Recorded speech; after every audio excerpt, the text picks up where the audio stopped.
Before we start today's episode, I wanted to put out there that this is a sensitive content warning. We are going to be discussing in this episode the early history of the city of New Orleans. We will be covering themes of sex, prostitution, violence, race, segregation, and even hate speech. So I do want to just put it out there that this is not an episode for children, and this is a sensitive topic for a lot of people, and I will do my best to treat it with the respect it deserves. But just a warning going into this, so that if this is something that you feel is not appropriate for you, you can just skip on to the next episode. Okay? But for everybody else, I hope you enjoy the episode. I put a lot of work into this, so this is going to be a fascinating series.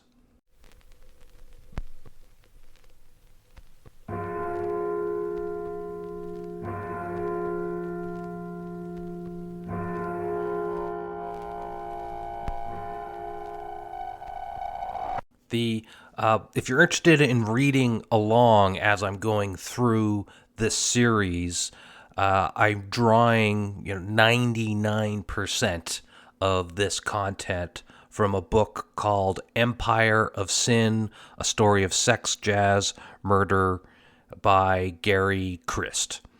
It's a fantastic read, and it pulls into its content a whole lot of direct quotes from people who lived in this time, whether it's police reports, court reports, newspaper articles, or people who lived, long enough into the 1970s and 80s, etc., in order to be interviewed by Gary for this novel.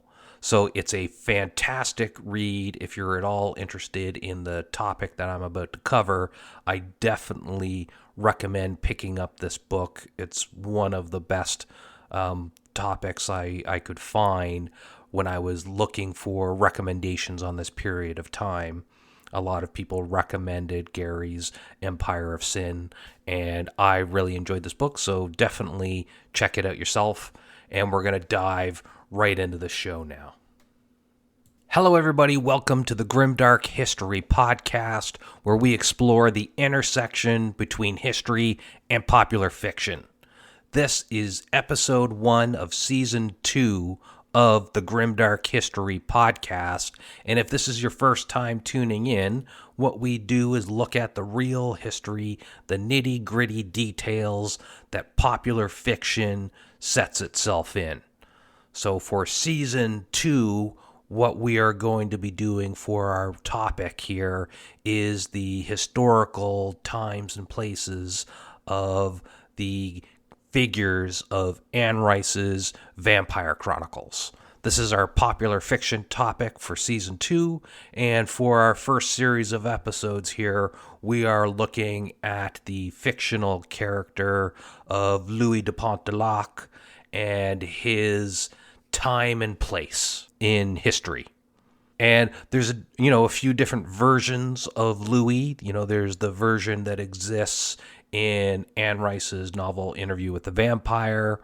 There's the version of Louis that exists in the movie with Tom Cruise and Brad Pitt, Interview with the Vampire.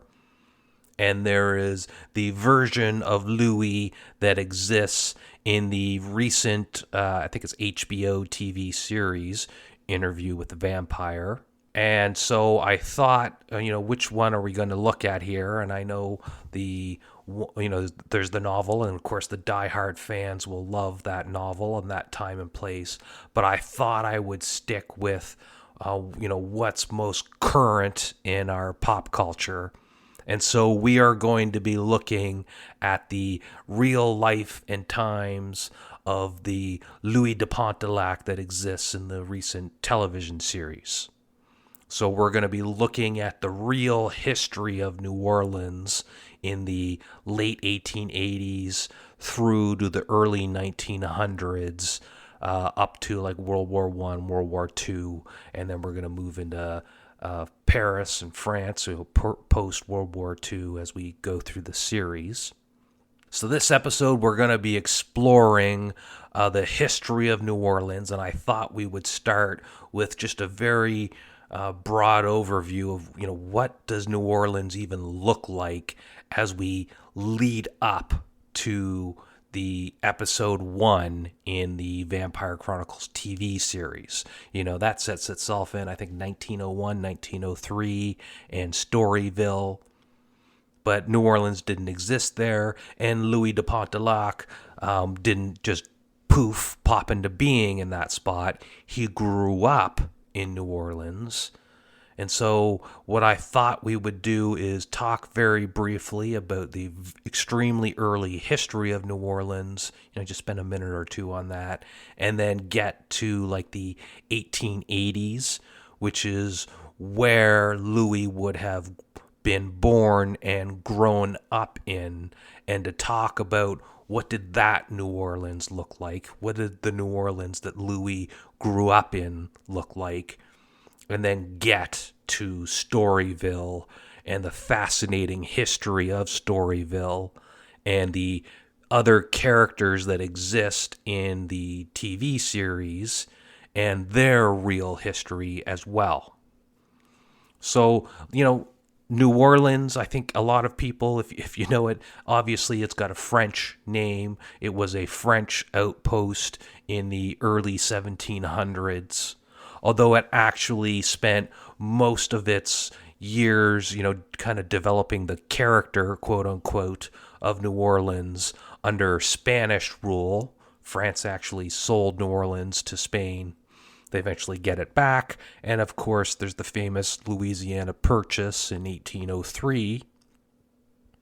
Although, even though America owns Louisiana and all the surrounding land that came with the Louisiana Purchase, American culture didn't really have any impact on the character of New Orleans.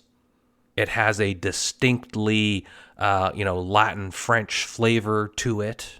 It has a very unique culture, and that culture clashes with the kind of high Victorian ideals that the rest of the southern U.S. has.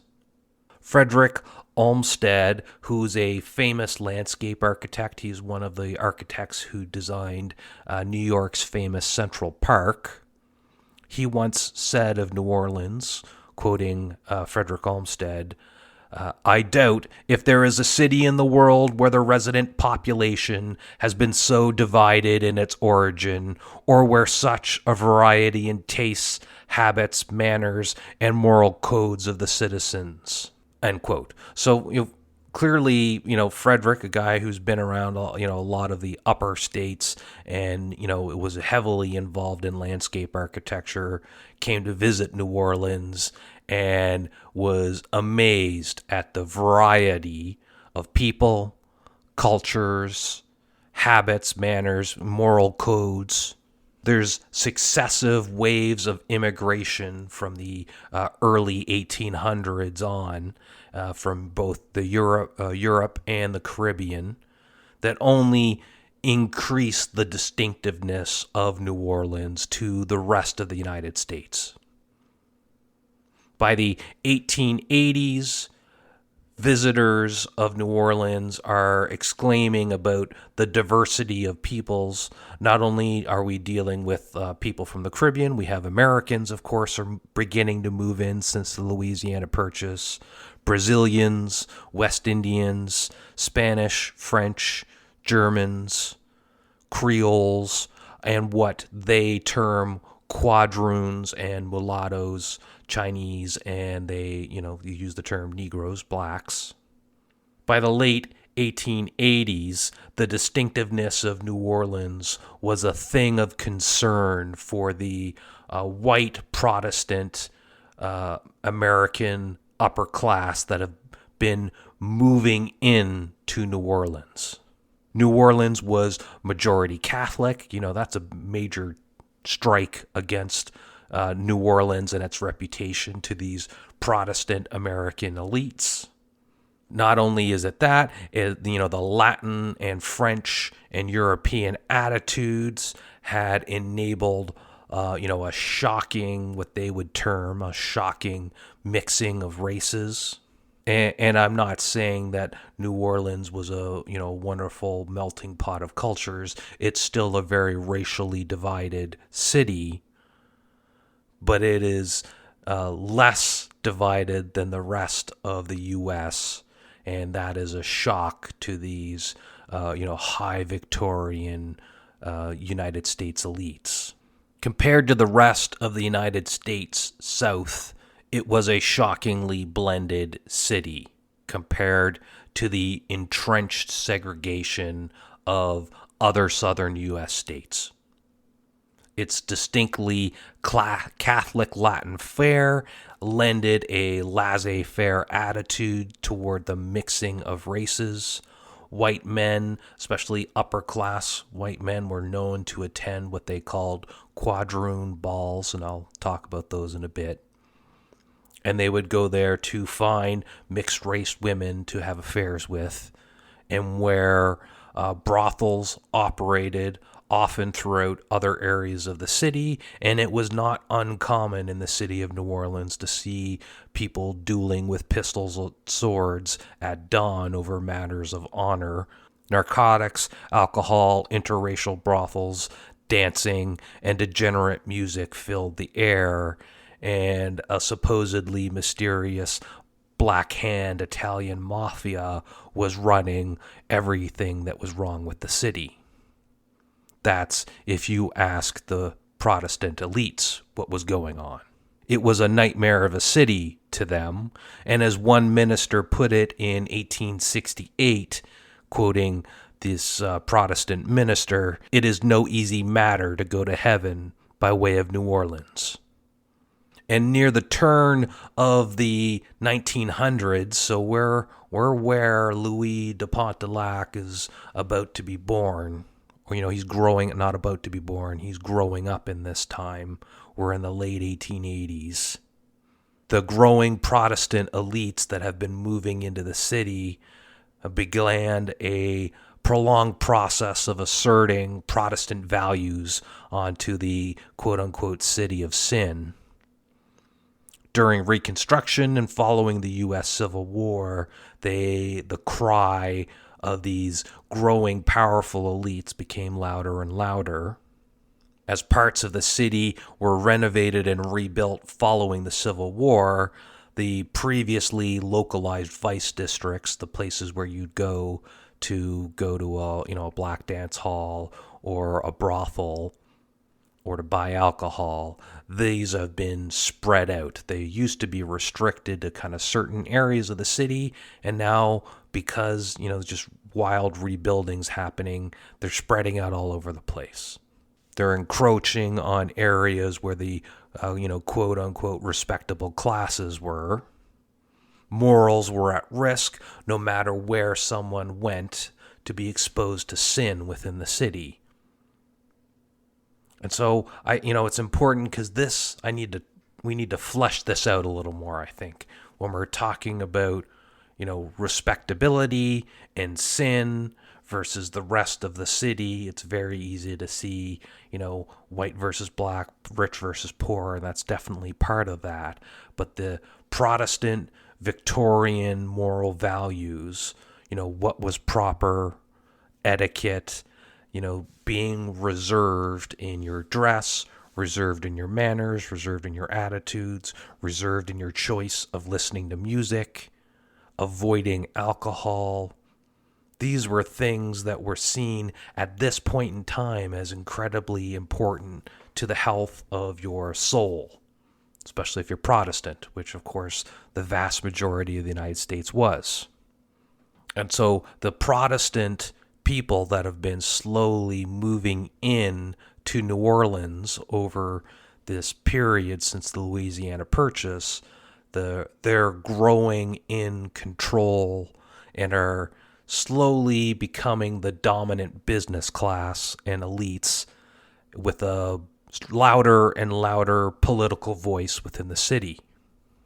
And while they're getting their louder and louder political voice, they're doing nothing to deal with the destitute issues that are happening in the poorer areas of the city, which are the areas of the city that belong to the mixed race classes, black people, and especially Italians. At the turn, as we're getting into the 1800s, these Protestant elites begin asserting their values, and they're dealing with the things that they think are encroaching on the health of their soul and, getting away from good Protestant values. And one of these Protestant newspaper articles or newspapers is a paper called The Mascot. And in the 1880s, The Mascot wrote, "At no time since the war has crime been so rampant or criminals so free as at present. Within the past 2 months, several brutal and deliberate murders have been planned and perpetrated. Young girls have been outraged. Homes have been burglarized. Citizens have been maltreated by officers of the law. Poor little newborn babies have been pitilessly slaughtered, and any number of men have taken their own lives for real or fancied causes. But as yet, there has been no stop to the era of blood and degradation." End quote.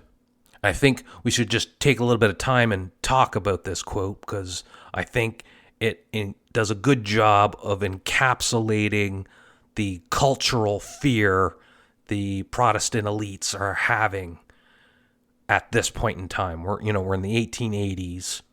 This is where Louis is growing up.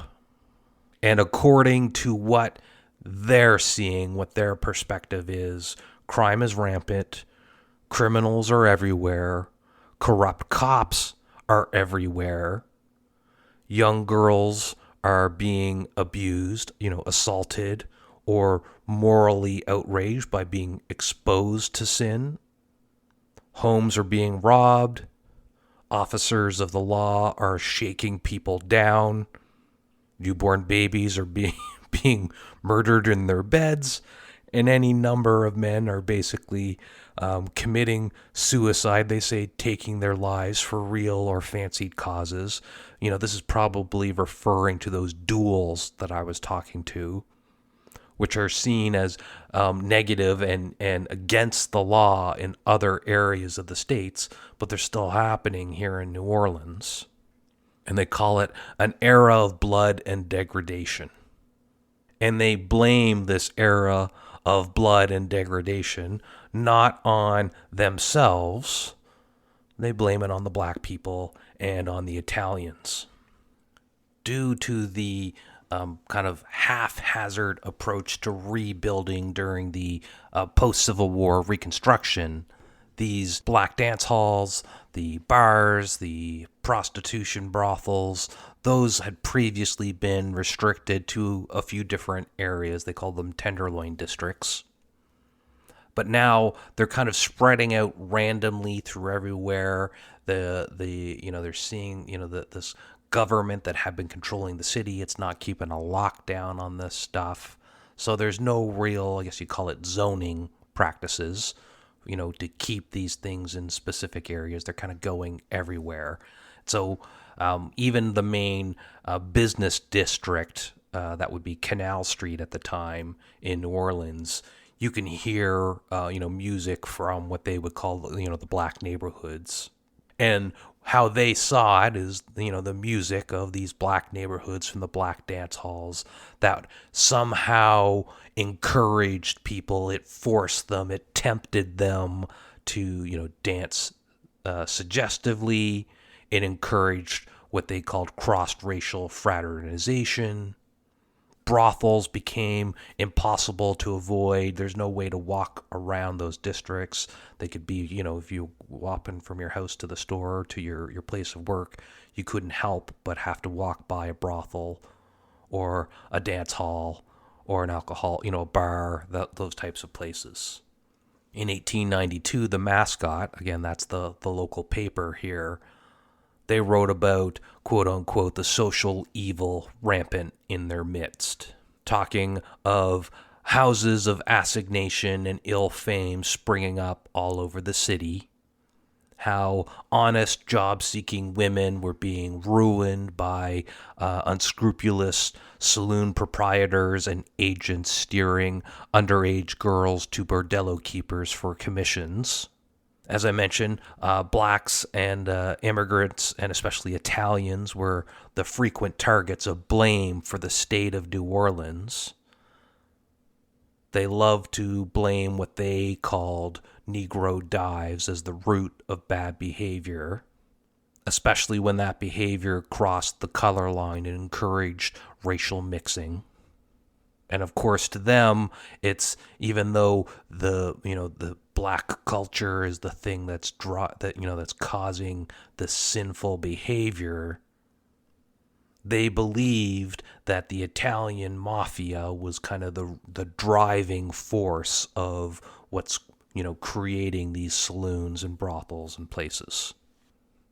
Compared to the newspaper's hatred for the Italian section, the newspaper's hatred for the Italian section of New Orleans caused the press to exclaim, and again, I'm going to apologize here because I'm reading quotes from, the 1800s, and racial language was coarse, wildly inappropriate, but I'm quoting this as a direct quote so that we can all understand how people are thinking and talking. And this is not a thing that's comfortable for me to say or to use these terms, but I think it's important that we read the actual quote. So quoting the paper, talking about their hatred for Italians and blacks. If given our choice between the Negro and the Dago, we are inclined to believe that we would take the woolly son of Africa in preference to the greasy, filthy son of Italy. The Dagos are a curse to New Orleans. End quote. And again, it's very uncomfortable for me to read that. I don't like that, but I thought it was important to get across the point of what are the elite people in the city, what are the elite people in the city of New Orleans feeling is the cause of blame for the state of the city. Not that you could actually blame Italians or blacks for the state of New Orleans. They'd never been in control. They'd never held any real political power. Prior to the Civil War, New Orleans was the third largest U.S. city, and following the Civil War, it had plunged to ninth, and it was woefully behind on city infrastructure. Cities like New York, Chicago, St. Louis, etc., they're electrified cities. Streetcars are running on electricity. Street lights are electrified. There's modern sewage systems and sanitation facilities, and there's tons of paved streets. New Orleans, by the 1880s, is still stuck 100 years in the past. Still has gas lamps, still has dirt roads, horses and mules are driving the streetcars, and with the exception of Canal Street, there's no electricity anywhere. Open sewage is running through the streets, there's little running water, and there isn't really anything paved either. So it's a smelly city with, limp gas lights, with no paved streets, with sewage running right through the middle of the sides of the street. People, throwing chamber pots out the window. New Orleans is famous as the first American city to have an opera house and the last to have a sewage system. And the state of affairs was largely the result of decades of political and fiscal mismanagement by the corrupt local white people that controlled the city. They had banded together over decades, and there was a democratic organization known as the Ring, and they had a lock on the local government in New Orleans for decades. But by the 1880s, the self-anointed leaders of these Protestant movements that have been moving into the city formed a new organization to take on this Ring. and their lock on the local government. The new organization was called the Young Men's Democratic Association, or the YMDA, not to be confused with YMCA. The YMDA was backed by a lot of the city's wealthy elites, and their money helped to fund a successful campaign to replace the key local government positions, the heads of the city wards, as well as the city mayor. And they even went so far as to maintain a private militia of local citizens to help make sure that the rings thugs couldn't control the voting. They used to bully people into voting one way or another, force one person vote multiple times or whatever it was. Widespread vote and election fraud was happening. The YMDA got together this Protestant elite group over the decades, and the rich people, they kind of banded together, paid for militia people to be running around, motivated themselves, and then they were able to replace the ring government in 1888. This is just 12 years or 13 years before the start of our HBO TV series, Vampire Chronicles. The mayor, the newly elected mayor from the YMDA political organization, is what's known as a teetotaler. He's part of a growing temperance movement within the United States. They believe very much in, sin is, everywhere. Drinking alcohol's a sin. Dancing can be sinful, or it can lead to sinful acts. They're very, very conservative. This temperance movement will eventually, in the coming decades, will be the driving force that successfully enables prohibition within the United States. So it's a growing organization forming during the late 1880s, and this new head of the YMDA, the new mayor, is a member of this growing movement, and he replaces the chief of police with another member of this temperance movement, a man by the name of David Hennessy. Doesn't drink, doesn't gamble, avoided women in general, aside from regularly living and taking care of his widowed mother. He prayed every day at a church. To the mayor, David Hennessy, even though he's not a police officer, is exactly the person of the correct moral character needed to help clean up the city. 2 years into the job, David Hennessy was involved in a long-term investigation into the quote-unquote Italian Mafia and its control over New Orleans. Now, it's not to say that there actually wasn't Italian organized crime. It was not the Mafia from New York that everybody was worried about. But there are Italian organizations fighting each other for control over the dock workers contract. It had gotten so bad, these Italian organizations were murdering each other, trying to intimidate the other so that they could get control over the docks and enable their members to have control over valuable contracts. David Hennessy, the chief of police, had previously organized a kind of detente between these two organizations as part of his attempt to clean up the city. There were no actual major arrests made originally. He basically forced them under, other threats to make peace with each other and reduce some of the murder rate and assaults happening in New Orleans. However, it didn't last long. The two Italian groups shortly after began assaulting and murdering each other again. There had originally been a trial, and one person who was, charged with the murder was found not guilty. David Hennessy had been 2 years into this investigation of this, and he was scheduled to testify at a retrial of this murder in just 2 days' time from where we are right now. Hennessy was anything but worried.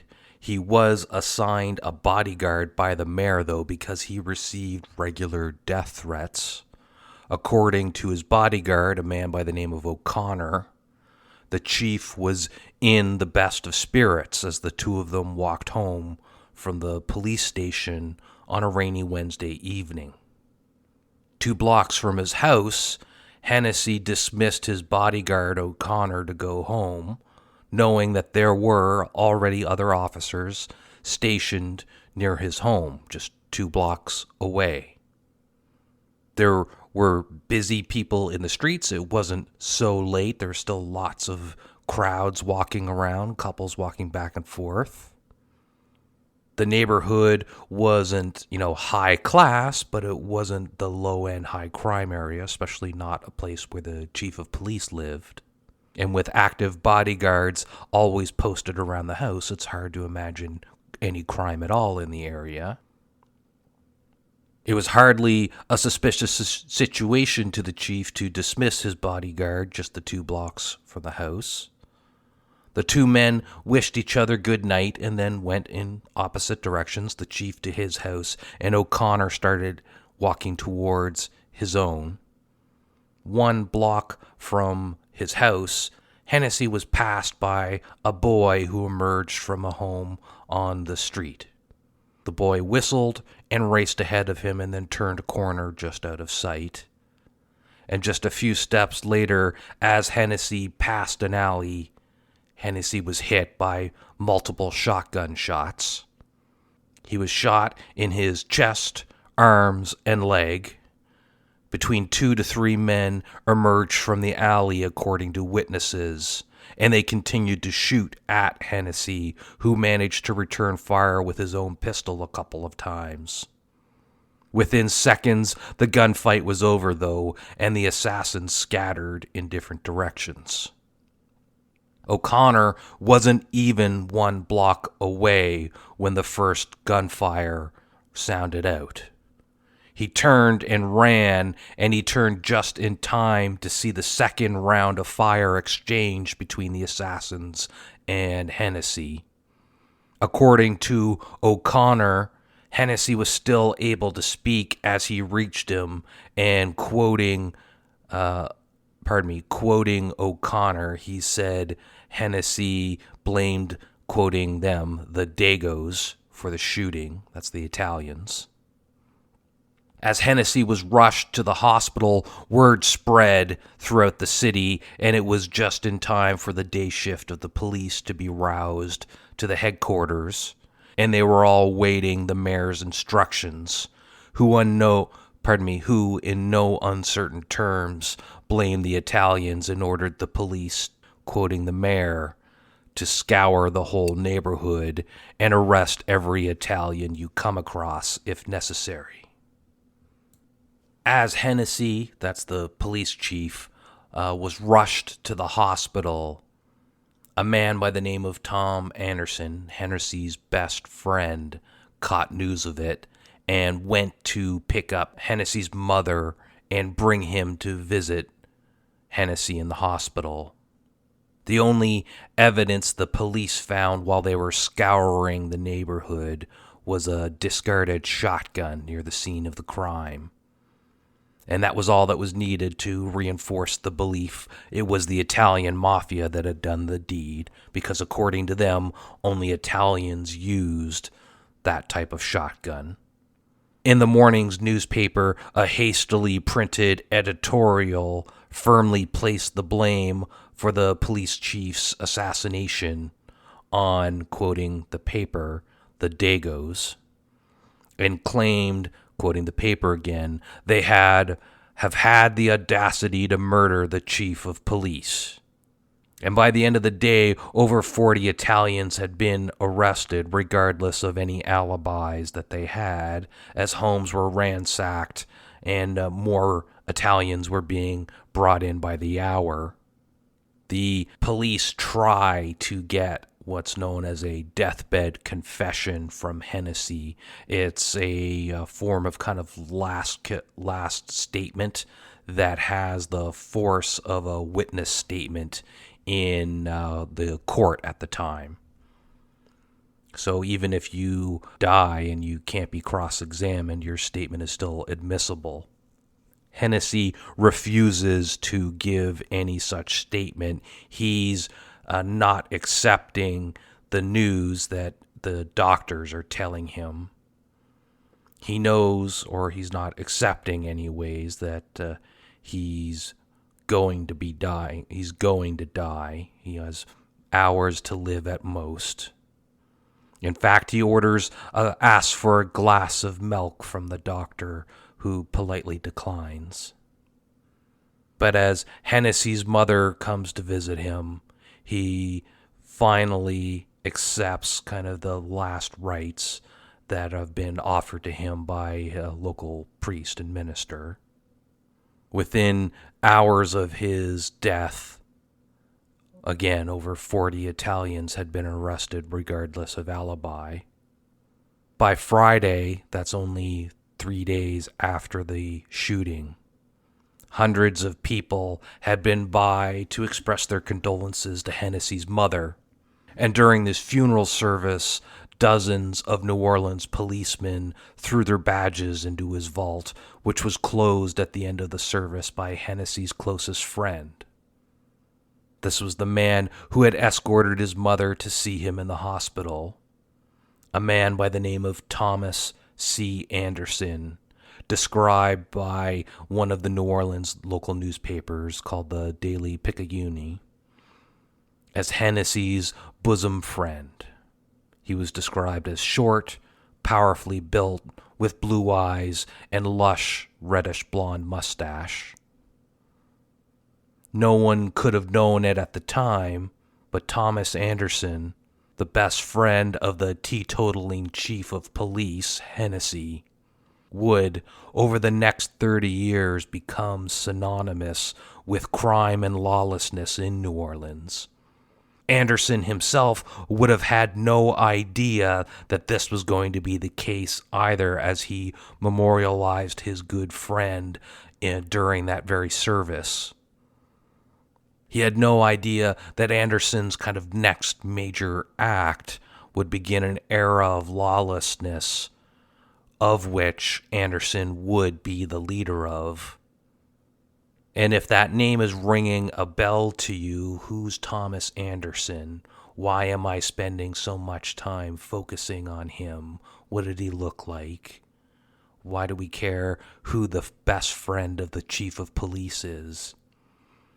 That is because Thomas Anderson is a peripheral but important character in season 1 of the Vampire Diaries TV series. That's our topic. Anderson is the man who runs the poker game that Louis regularly takes part in. Next episode, we are going to be discussing Thomas Anderson, the exact era and time that Storyville starts, how Anderson is involved in that, and what that would have looked like to Louis, who's a enterprising young pimp at the start of the TV series. How much of that is accurate to real life? Who is Thomas Anderson? What is Storyville? How did all that come together?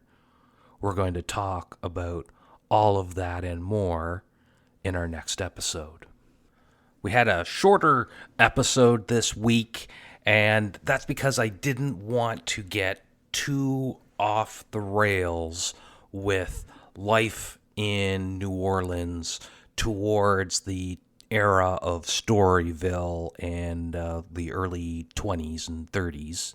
So and there's a lot of stuff that happened around the death of the death of David Hennessy, and the riots around the Italians that were arrested, lynchings and stuff like that. And we will talk about that next episode. But I wanted to end here on, because I thought it was a good point to just end right at with the death of Hennessy and the introduction of Thomas Anderson, because the next episode is going to get pretty insane, and I didn't want to stop an episode right in the middle of the insanity. So we're going to talk about the wrap up of the scouring of the Italian neighborhoods in the aftermath of the assassination of Hennessy. And then we're going to talk about how and why Storyville comes together, and how somebody like Louis de Pontelac would have come about, and what is life like for pimps, prostitutes, bordello houses, dance halls, and the early birth of jazz within New Orleans, which comes about right at the exact same time as all of this. So I didn't want to kind of get, 3/4 into that and then have to stop it midway. So that's why this episode's a little shorter than normal, but that's fine. Well, we're going to dive into a lot more detail next episode. And I hope everybody had great holidays, and we're going to kick off the new year with this brand new season. And we're going to have a lot of crazy and interesting history and how it intersects with fiction and the Vampire Chronicles in the new year 2025. So thanks everybody for listening. I hope you enjoyed the show. And as always, if you would like to say hello, reach out to me. You can always email me at grimdarkhistory@gmail.com. I'm on YouTube at Grimdark History, and you can see me on Instagram every now and then. I'm still trying to figure out the best way to integrate Instagram with this podcast, but I'll figure it out. But if you're looking on me for Instagram, I'm at GrimdarkPod. So pop on to one of the channels or shoot me an email, say hello, whatever you'd like, and just let me know how you feel about the show. And if you're on history forums and Reddit, you'll probably see me pop up there every once in a while, and just say hello if you see me on Reddit. All right, have a great year, and I'll catch everybody next month.